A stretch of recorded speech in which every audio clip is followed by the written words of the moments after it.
delighted to say that I'm now asking you in the University of Limerick on this day, April 14th, to please welcome on the stage the President of the University of Limerick, Professor Don Barry, the founder of Children in Crossfire, Richard Moore, and I hope you will give a resounding Céad Míle Fáilte to His Holiness the 14th Dalai Lama. Thank you.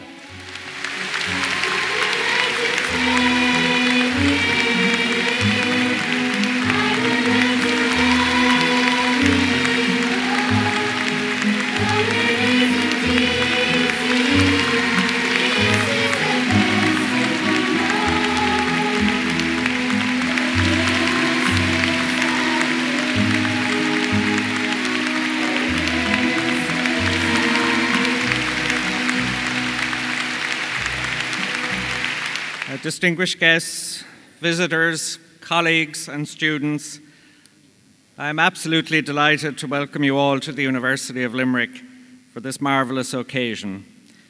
I know that many of you have travelled long distances to be here, from all over Ireland, from the UK and right across Europe. You are all most welcome. I would also like to give a warm welcome to those who are viewing online. This event is being streamed on the UL website to allow as many people as possible to join in the experience.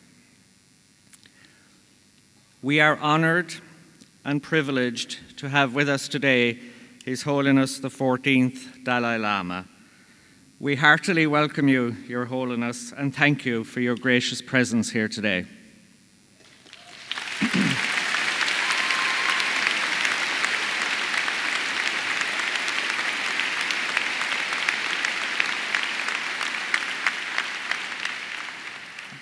His Holiness is respected around the world as a truly inspirational spiritual teacher whose energy, compassion, and wisdom touch everyone he meets. He is renowned for his tireless efforts to promote the peaceful resolution of human conflict, and his message on the power of forgiveness will have a deep resonance for everyone throughout the island of Ireland. I think I should explain that the scarf I was wearing was placed around my neck by His Holiness as a symbol of the blessings he brings to us all today. This kata has symbols of protection, freedom, compassion, happiness, and love. And I know that all gathered here today are embraced in the good wishes that it embodies. It is fitting that His Holiness should come to you well. We are committed to making our university pioneering and connected, and it is part of our DNA to reach out in pioneering ways to connect with those who need assistance. We genuinely want to serve our communities and make a positive contribution to the lives of our citizens. In this spirit of partnership, I am delighted to see so many representatives of voluntary and community organisations here today, many of whom have collaborated with the university. Our staff right across the university are involved in many community outreach activities that provide educational opportunities for all sectors of society, and UL is particularly involved in the regeneration of our beautiful city of Limerick. Improving the lives of others is also something we have in common with Richard Moore. I think we can all take inspiration from Richard's truly remarkable life story and the charity Children in Crossfire, which he founded to help children in conflict situations. And for making this very special day happen, I want to express my appreciation and indeed your appreciation to Richard for bringing the Dalai Lama to Limerick. Thank you, Richard.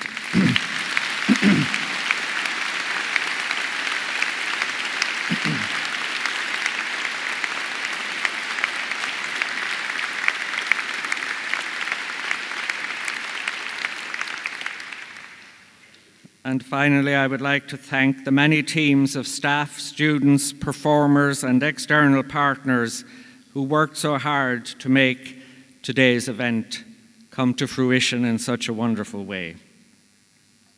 Ladies and gentlemen, I will conclude by expressing, on your behalf, our gratitude to His Holiness for coming to be with us here in Limerick today. It is an understatement to say that we live in troubled times.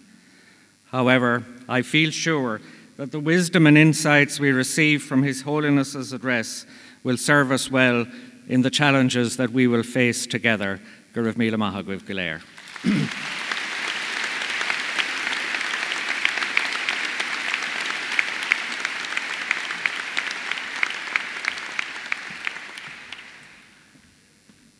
Thank you, President. And now we will hand over to Richard Moore, who will introduce His Holiness the Dalai Lama. Richard. Thank you.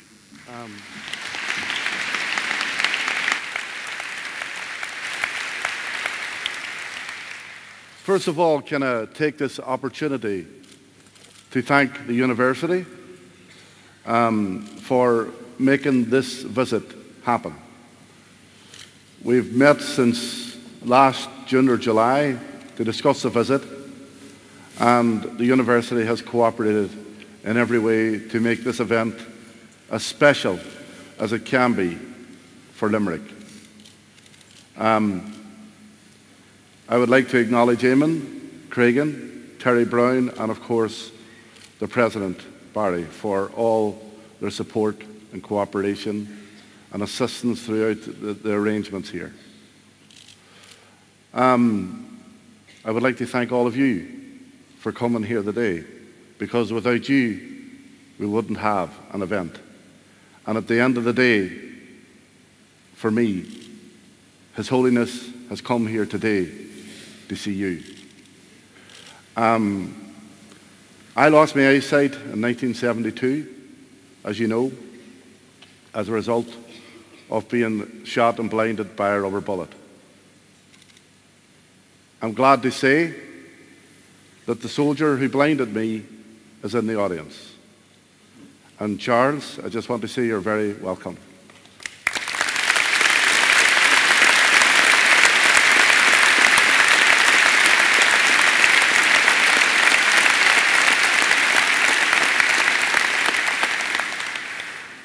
So Charles and I have built up a good friendship with His Holiness over the last while. But that person just in front of us, yeah. Yeah.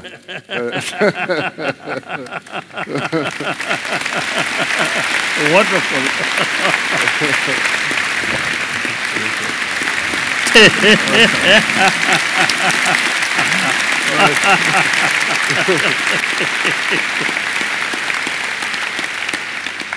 And I have to say, when I told Eamon Cregan that Charles was coming, he said, "Is he coming to polish the job off?" So I get no sympathy at this university. But, you know, there are many things in my life that have helped me deal with blindness and helped me cope with blindness and deal with losing my sight in such a traumatic way. I always say that if it wasn't for the fact that I come from a good family, a good community, and despite the poverty and the difficulties that existed then, I still had choices and opportunities available to me. The fourth thing about me was the fact that I never felt any anger or any bitterness about what happened. And if you think about anger and bitterness, it wouldn't have affected anybody, only me. I first met His Holiness in 2000 when he came to Derry. And when he spoke, for me, His Holiness's message on forgiveness articulated exactly how I felt. And when we sat together afterwards, His Holiness helped me with my dinner. He poured out my drink, he handed me my knife and fork, and I was totally humbled by this world leader who had so much humility and compassion. And from then on, I've fallen in love with this man. And I openly admit that. During that time, when he was in Derry, I'm not one of those blind people that feel other blind people, or feel other people to see what they look like. But His Holiness said to me, "Do you know what I look like?" And I said, "No." So he insisted that I felt what I looked like. And the only thing I could say to him was, "Your Holiness, you have a big nose."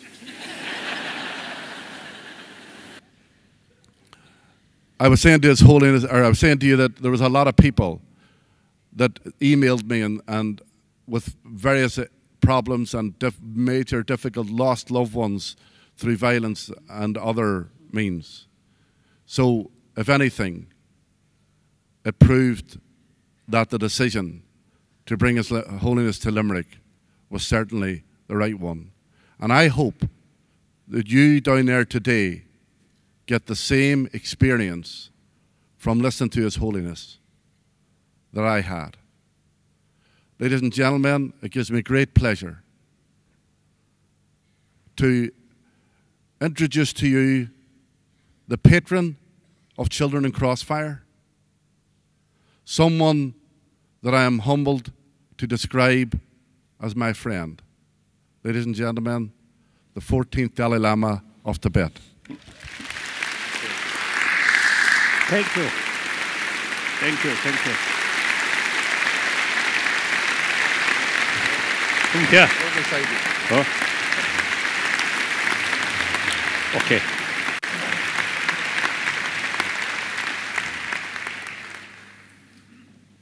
I think as a sign of respect, I will stand. And also so I can see more faces.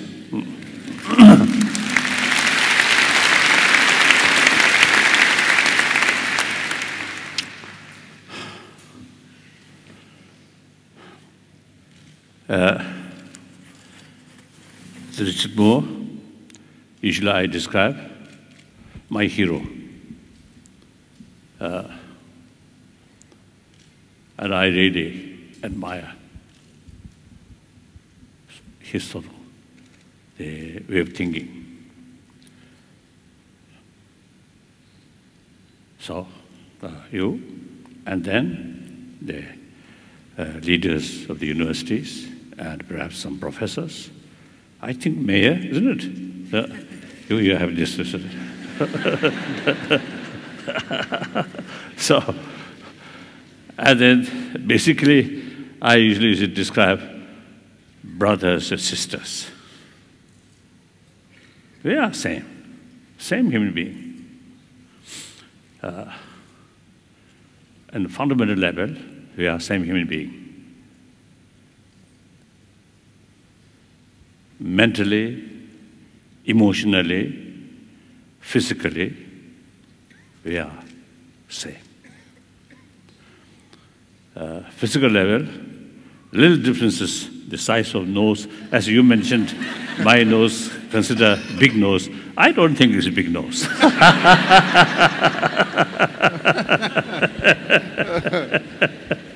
will check. Yeah. Usually, when I met him, you see, because difficult to see, so I usually let him touch, my face. Yeah. That usually I sort of the way to introduce myself. So he found my nose a little bit big.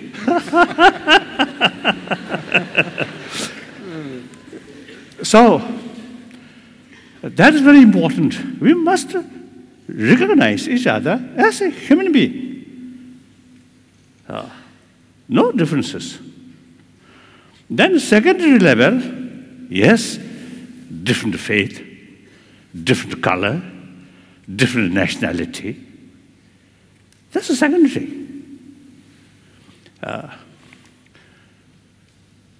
I think today, a lot of problem which we are facing is, I think, mainly due to we too much emphasis importance of secondary level, forgetting fundamental level we are same human being.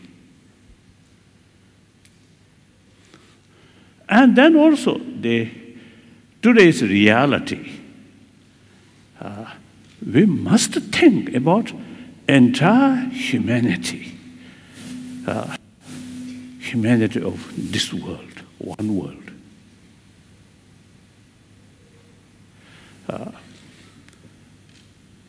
I think when we're facing some problems, if we carry the dealing these problems with a sense we are same human being, my interest related with their interest related to my interest.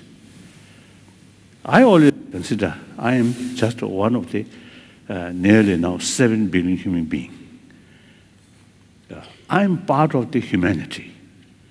So for my own sort of happy future, entirely depend on the rest of the humanity. No matter one single person, powerful or very rich, still part of the humanity. If the humanity happy, peaceful, more compassionate, and everybody get the benefit. And then now modern economy, global economy, no national boundary, no religious boundary, and also ecology problem, no national boundary, no religious boundary.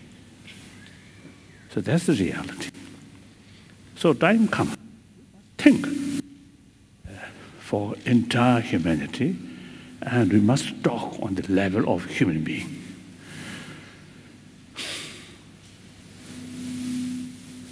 So do you see, I think,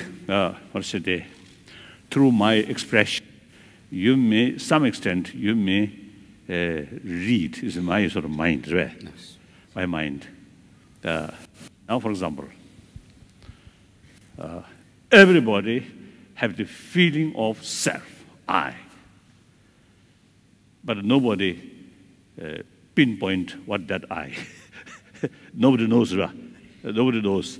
It's 1,000 years, different sort of tradition, different explanation about self, but still not very clear. But in any way, it's everyone have the feeling of self, feeling of I. And with that, feeling of pains and pleasure. And through that way, by nature, everyone wants happiness, pleasure, joyfulness, even an animal. Same feeling, same sort of desire. And since you see, experience of pain, we do not want. So we want to overcome pains, problems. And that's the basis of our concept of human right. Because by nature, we have that kind of desire. So everyone have the right to overcome problem, overcome suffering. Now here I think, on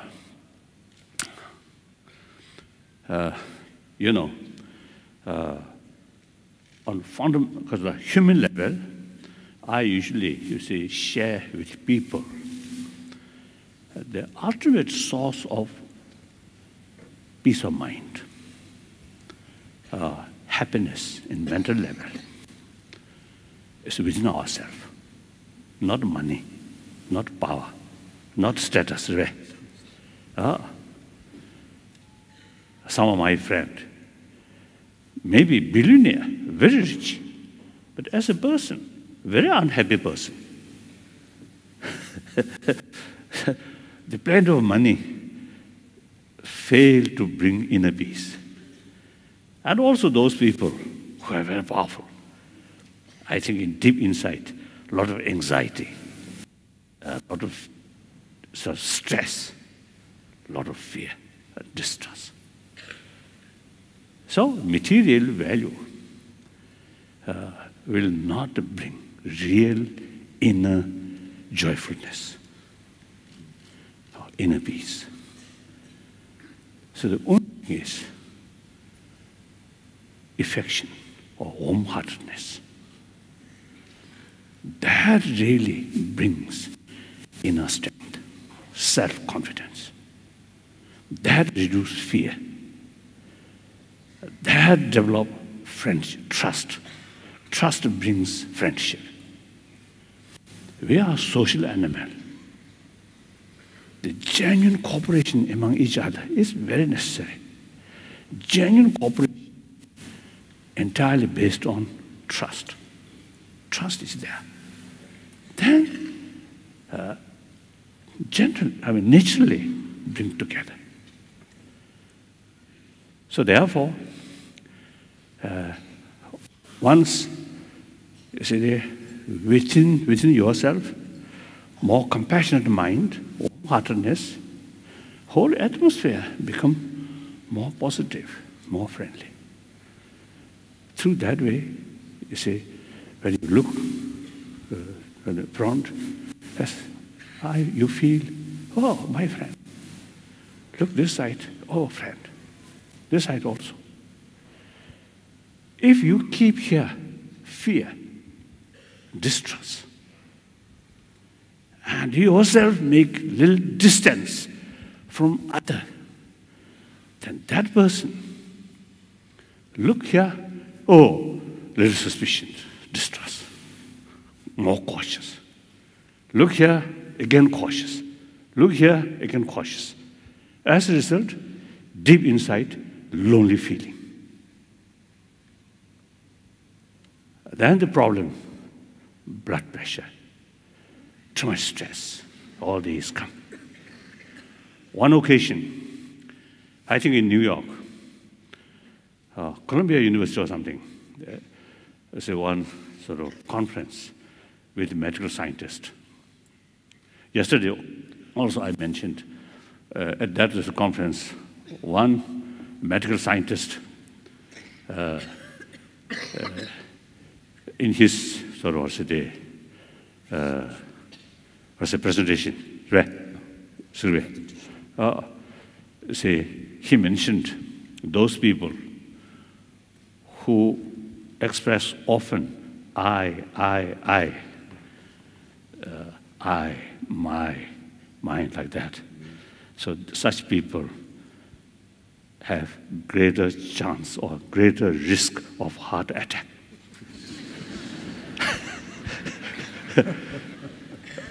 He didn't explain why, but I felt it is quite true, as I mentioned earlier. Deep inside, fear, distrust, and you yourself always remain a little distance from the rest of the human brothers, sisters. That brings loneliness. And then difficult to communicate with other human beings. After all, you are a social animal.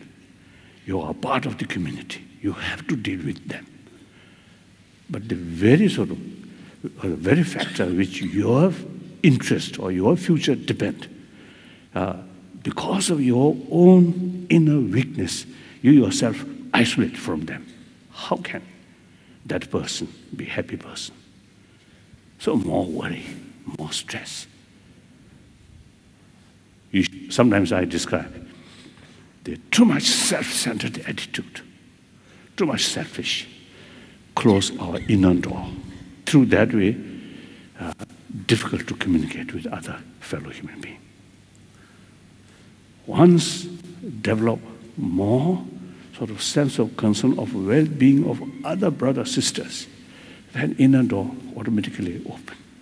And very easy to communicate with other people.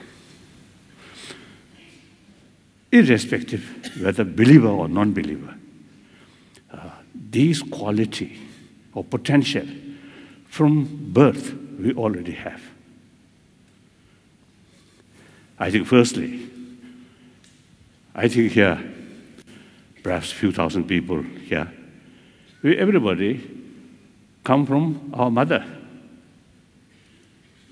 So sometimes in India, some sort of stories, some very great person or some saint, you see, born from lotus. So sometimes I jokingly telling people, so such people may have more compassionate attitude towards lotus rather than human being.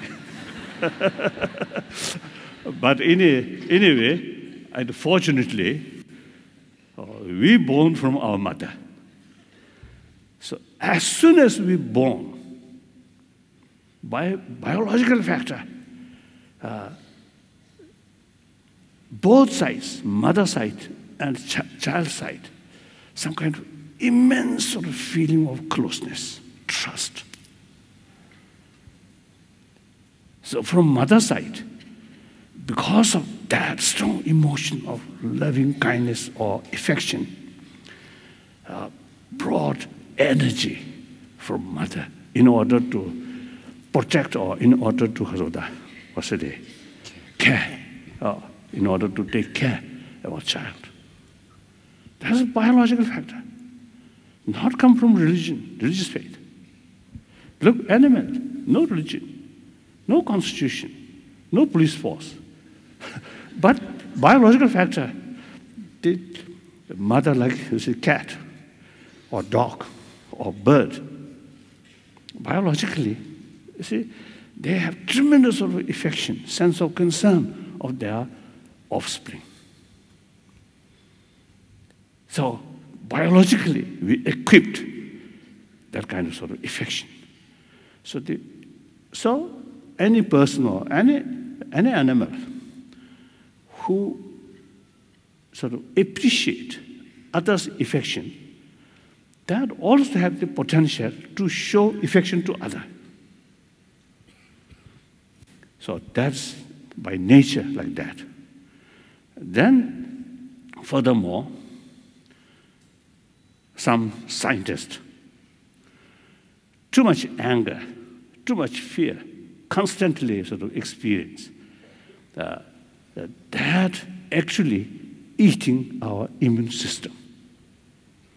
More compassionate mind, very helpful to sustain our immune system.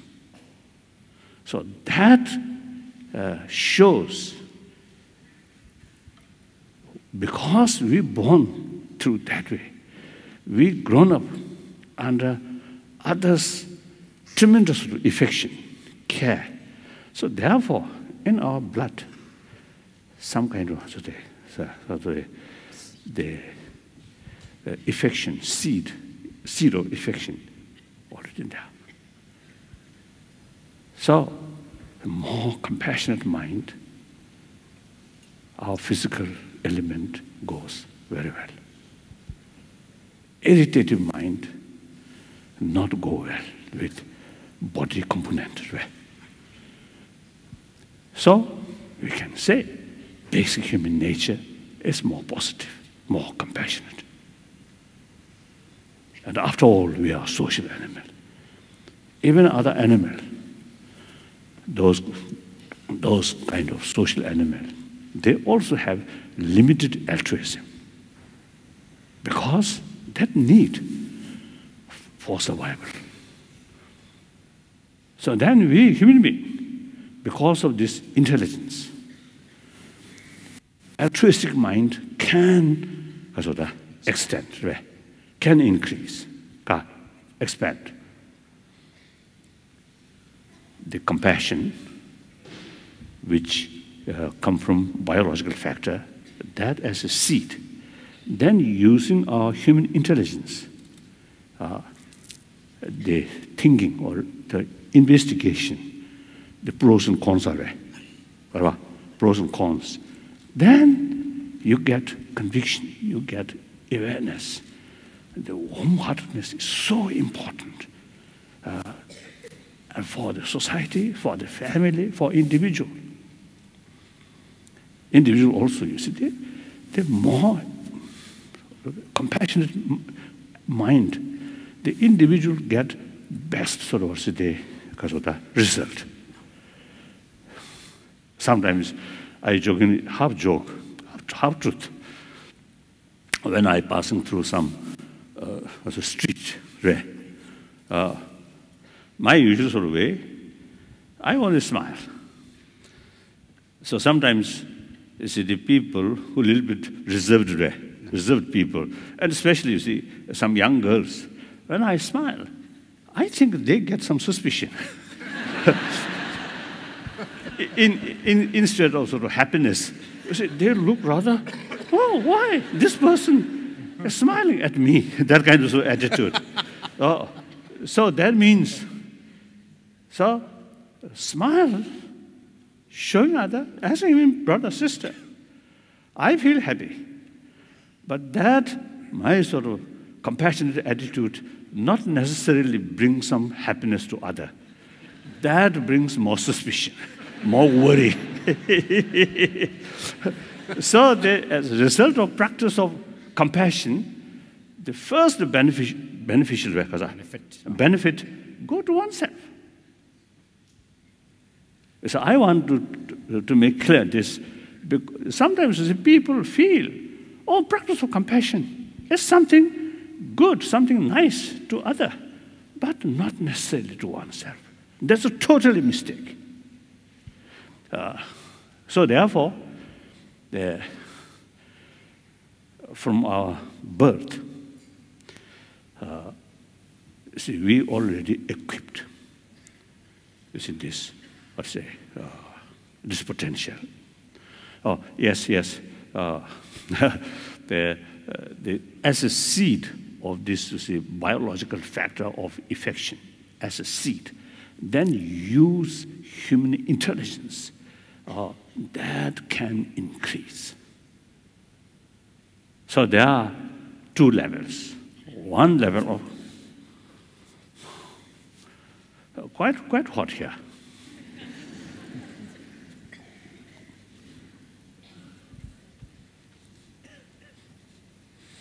Too thick, isn't it?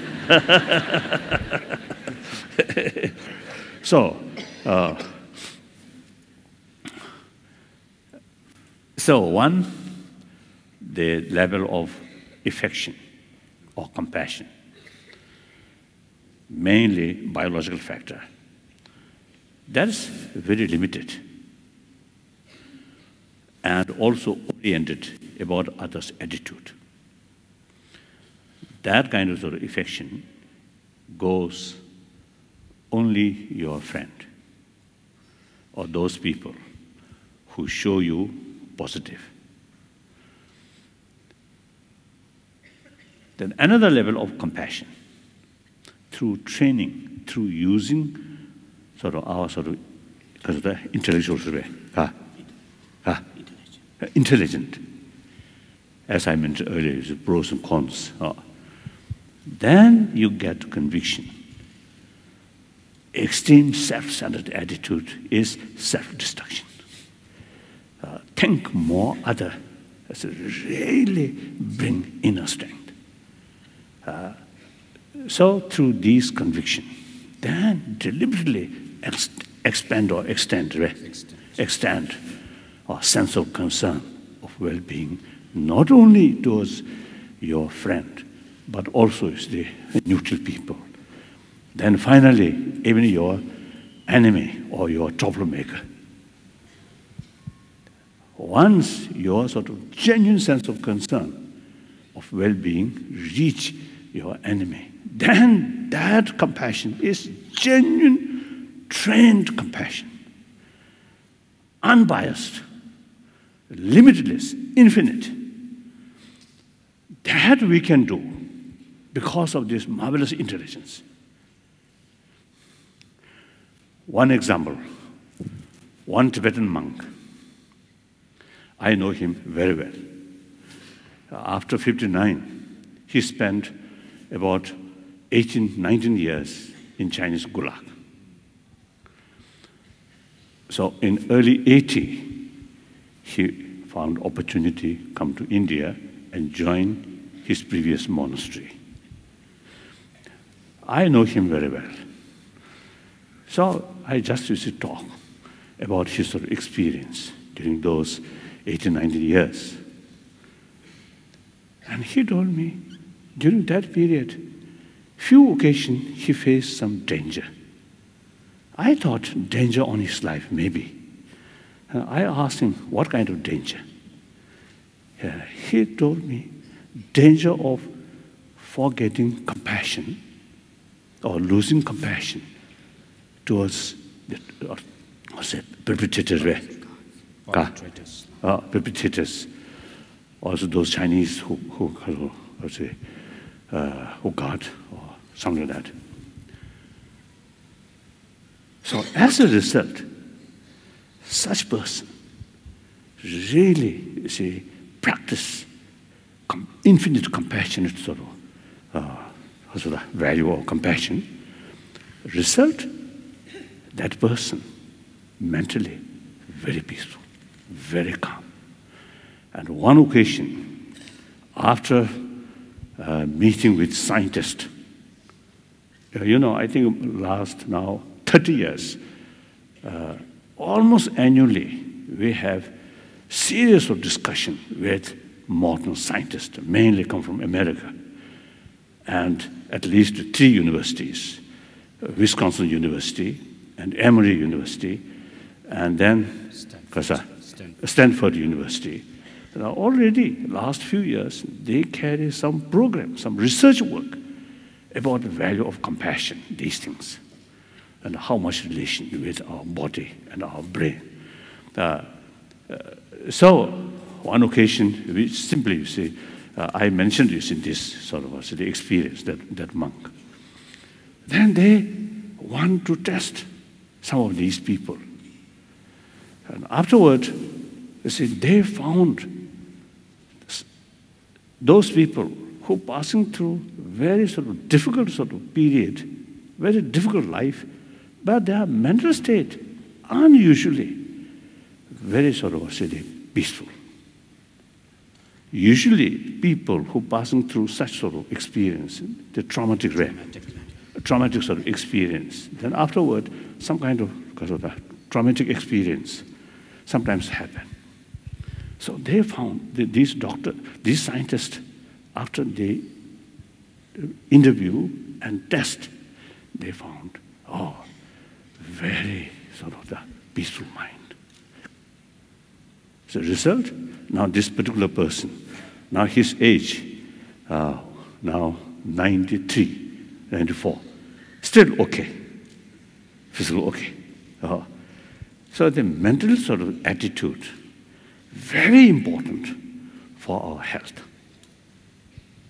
About 2-3 years ago, I passing through surgery, the gallbladder remove.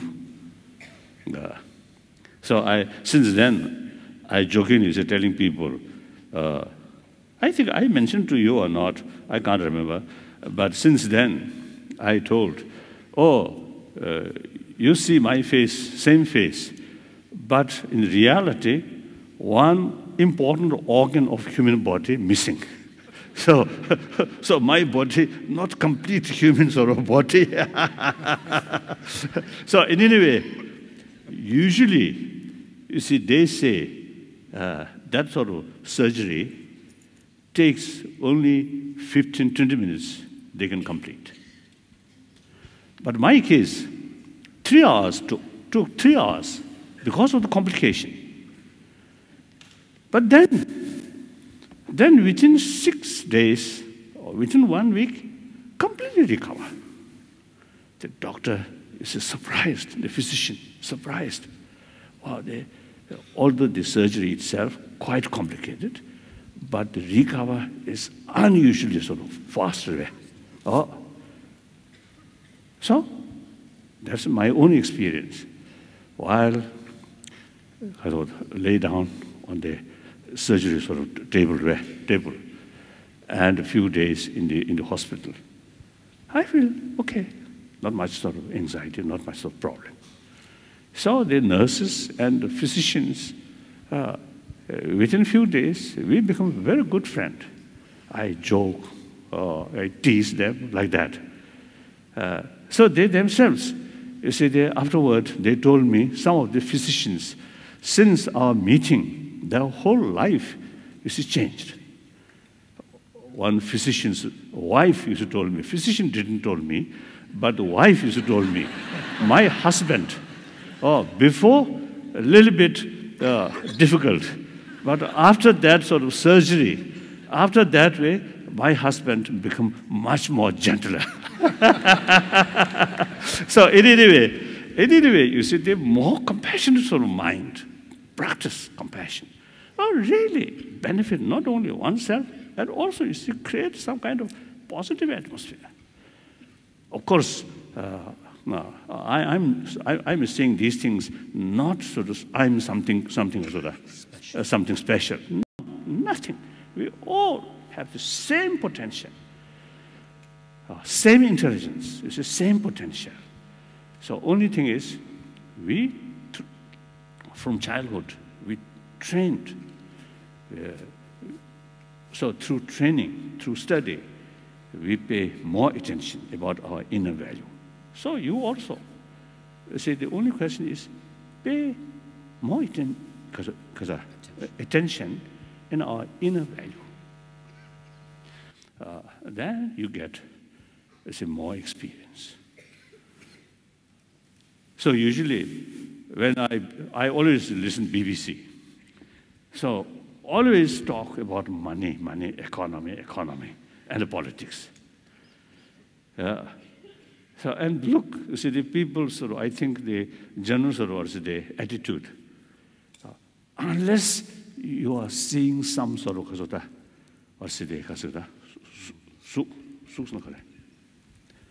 unless it's something you can see or listen some music, without these things, seems to see some people really feel boring. So whole day, look television and listen music. This, I feel, one indication we are lacking experience, inner value, or looking inward. Simply, you see, thinking about our mind, about our inner value. And through that way, gain more self-confidence, inner sort of peace. Then, these, without seeing, without hearing, simply think, you get immense sort of peace, immense benefit. Through that way, traditionally, people who remain solitude, hermit life, years, because they have the technique, they already know how to bring inner peace through looking inward. Actually, see, there are sort of two categories of happiness and pains. One heavily depends on sensorial consciousness, sensorial experience. Seeing some nice thing, hearing some nice thing, and that brings some inner satisfaction. That kind of satisfaction entirely depends on external means, external things. Now, another level of pains and satisfaction does not depend on sensorial, experience. Now, for example, some memory about past sort of experience, feel sort of joyfulness or pain. That's mental level. So these two, mental level experience and physical, the sensorial level experience. The sensorial level, the mental level is more superior. I think, you see, we can examine. Physical pain, sometimes mental sort of peace or mental happiness can subdue physical pain, isn't it? The mental pain cannot subdue by physical comfort. Clear? What? Some sense? What do you think? Okay. So the mental level experience are more superior, more important, more powerful than sensorial level. So now modern education, modern society, I think we too much emphasis about sensorial level experience. I think now time come. Now here also you say, I want to share. I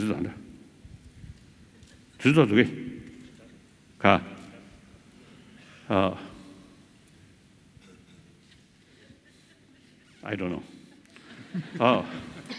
And anyway, I want to share with you. That is at least 3,000–4,000 years, we human beings, in order to get peace of mind or satisfaction or happiness, we totally depend on prayer. Then last over 2 centuries, science and technology develop. So those things which we want, through technology, brought immediately. Right? So generally, we pay more attention about science and technology rather than prayer. Last year, in one Indian state, the state government, constructed one Buddhist temple. So he invited me to opening ceremony. So I went there. So then the chief minister, the head of the state government, in his speech, he mentioned, due to Buddha's blessing, his state rapidly will prosperity. Then my turn, speech. I know him very well. So I express, if your state can rapidly prosperity due to Buddha's blessing, then your state much earlier should develop. Because Buddha's blessing lasts 2,500 years already there. But you see, Buddha's blessing entirely depends on able chief minister's hand. I told him. So action really makes change. Prayer will not change. So therefore, you see, the people's interest about science and technology, naturally, much developed. So therefore, as I mentioned earlier, the BBC or this report always talk money like that. Now, later part of 20th century, two fields. One, those real rich people,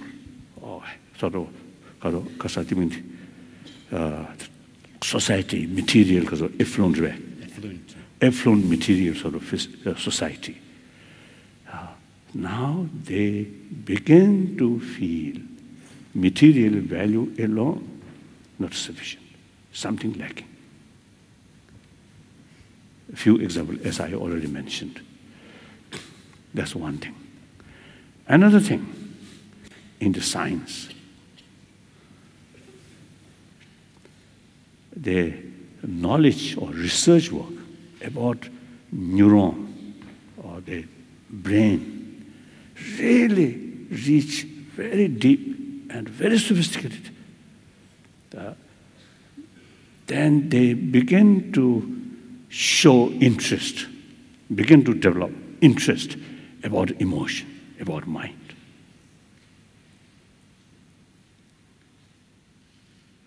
So, we human beings, not only this body, but there is emotion. So, material value provides comfort for physical level, not emotional level. So therefore, now among the scientists, more and more respected, well-known scientists now really carry investigation about our emotion. how to tackle. So later part of 20th century, begin, I say, the genuine interest about our inner value. So then, the modern education system, naturally, 1,000-year-old in the European continent, separate education institutions started. At that time, the moral ethics, the church take the responsibility, and the family also some extent. But now time passes, the influence of the church or the family values also sometimes little decline. So they separate the education institution alone now should carry both responsibility about education, intellectuals, and about moral ethics or warm-heartedness. So you see, there are a lot of people now who really carry some serious research work, how to implement, how to sort of, how to bring in modern education curriculum some moral ethics, education of warm-heartedness. So now some research work now carrying like that. So these are, now you see, we people, through our own experience, now we are becoming more mature. So not only pay attention about material value, but also the internal value.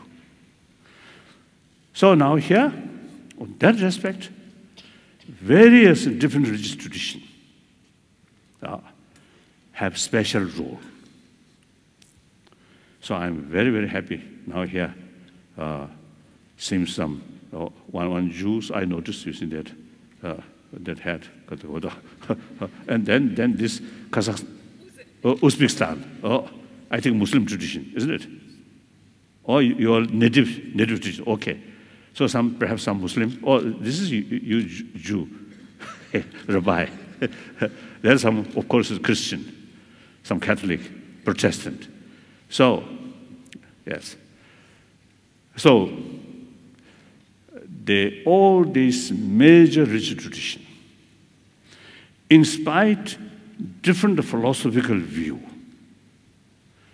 In philosophical field, basically two categories: theistic religion, non-theistic religion. Big differences.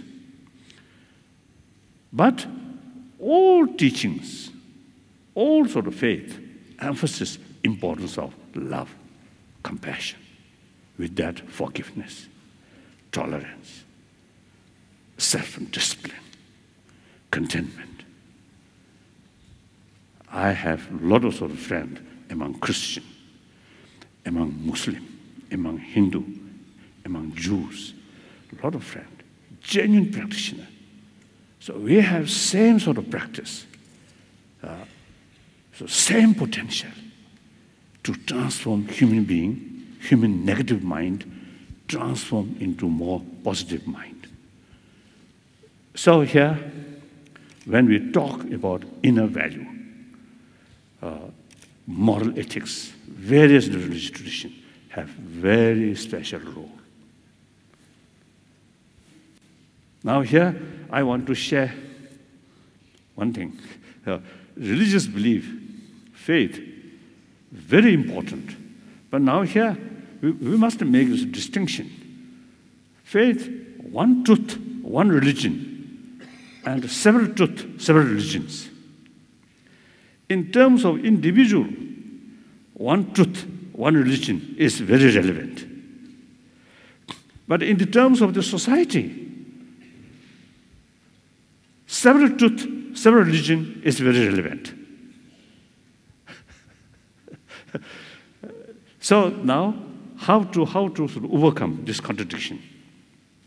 As I mentioned, in terms of individual practitioner, concept of one truth, one religion, very important. In the terms of society or community, Even now, modern society, even a family, there could be a different faith. So therefore, in the terms of the group of people, the several truth, several religion is very relevant.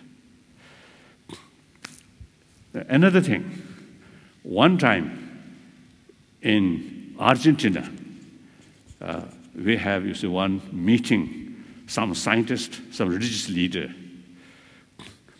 The one scientist, one physicist, you see, he mentioned, he is a physicist, but he should not develop attachment towards his own scientific field. I think that's very great. I'm Buddhist, but I should not develop attachment towards Buddhism.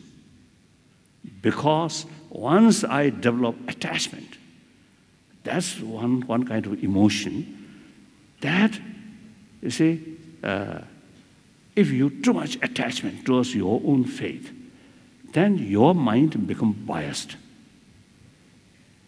Then you can't see the value of other tradition. You must be faithful towards your own tradition, but you should have open mind about other tradition. You should look at other tradition openly, objectively. Then you can see the value. So this, I think, nowadays, in the name of religion, sometimes in divisions, even sometimes conflict happen. So that's not because something wrong about the religion, but because the practitioner, the follower of religion, they themselves too much sort of because of the attachment, right? Like that. That I think important. So in any way, religious harmony, my lifelong commitment. I'm very happy. You see, different spiritual brothers, sisters now here. See, we inspired different philosophy, different tradition. We all same practitioner about warm-heartedness. So please carry more sort of effective role regarding promotion of inner value. And at the same time, I think nearly 7 billion human beings, entire human being, I think it's very difficult to become a religious believer. That also fact. I think Ireland, Irish people, majority, of course, they, I think, follow Catholicism, isn't it? Yeah. Catholic follow, majority. But there are also, you see, could be non-believer, I think. So, to those believers, if you follow your own religion sincerely, sincerely and seriously, all have same potential to provide you inner peace. But then those non-believers, not much serious about religion. Now, I always try, we should now here, I think the way to promote this inner value, there are 3 ways. Number 1, theistic religion. Believe God. You totally submit to that God. That kind of faith reduces extreme self-centered attitude. Very useful. And like my friend, my hero, so your family, your mother, very religious-minded. Yes. Yeah. And taking sort of very, very affectionate sort of attitude towards her son. As a result, the son developed that same potential more alive. So when you face the tragedy, you can handle that tragedy more positive way. So look on his face, very peaceful. No sign of irritation, no sign of anger, no. Nice wife, 2 beautiful daughters, sometimes I jokingly, I tease him. You cannot see the beautiful faces of your wife and two daughters. But I can enjoy their beautiful face. Sometimes I tease him like that. So in any way, as a sort of result of the more sort of familiar about this inner value, this serious sort of tragedy not disturb much in inner sort of inner world. Result, he carry happy life, and not only he himself just look after he himself, but also you see they engage some work for other, for those for children. So wonderful, wonderful. When you first introduce the person who shot you, now here, really, genuine sort of some kind of spirit of brother to brothers, I really admire. Little bit surprised. All this not due to money, not due to power, but due to inner value. So these are living examples. So that much I want to. So I usually used to call first theistic religious way to promote this inner value. The second, non-theistic. That's Buddhism, Jainism, and another ancient Indian sort of tradition believe law of causality. That also one way to promote this inner value. Then there should be third one. That's I usually call secular way to promote. Here I must make clear, when I use the word secularism, does not mean disrespect all religions, but rather respect all religion. According to Indian sort of concept, secularism means respect all religions. No preference, this religion or that religion, equal. And then also, according to Indian sort of concept of secularism, also respect a non-believer. So, believe, same human being, and talk about basic human values. So that also, I think we should not ignore that. I think important. Otherwise, there are people who have no interest about religion, then they also no interest about practice of compassion. They felt these are religious matter. That's totally wrong. Whether you accept religion or not, it's up to individual business. But pay more attention about these inner values. This is your own interest. So sometimes I jokingly say telling people, we are biologically sort of what's today selfish person. Because of the selfish feeling, we survived. But that selfish should be wise selfish rather than foolish selfish.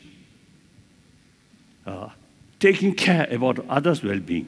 That's the best way to achieve your own happiness, your own successful life. Out of selfish, only think, you yourself, extreme self-centered attitude, you will face sugar problem, or blood pressure, or stress, and then eventually a heart attack. So finally, my two commitment, lifelong two commitment. One commitment is promotion of human values, that I already talked. And then second commitment is promotion of religious harmony. That also now here, I really appreciate you come here. Thank you very much. So So those points which I mentioned, if you feel some interest, then think more. And you yourself experiment and investigate. And then if you feel something, something worthwhile to think, then you carry these things in your daily life. If you feel these points which I mentioned is not much relevant to your life, then forget it, no problem. Thank you.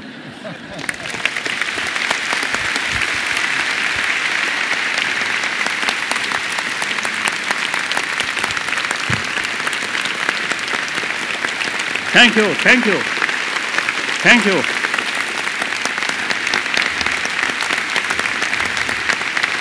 Thank you. We're privileged to have on stage the Irish Chamber Orchestra Youth Chorus. 30 children from Galvone National School, Maria King Presentation Primary School and St. Mary's Boys School. And they've been working with Kathleen Turner from the ICO to consider today's theme, and they've written a special song for His Holiness, which they will now perform.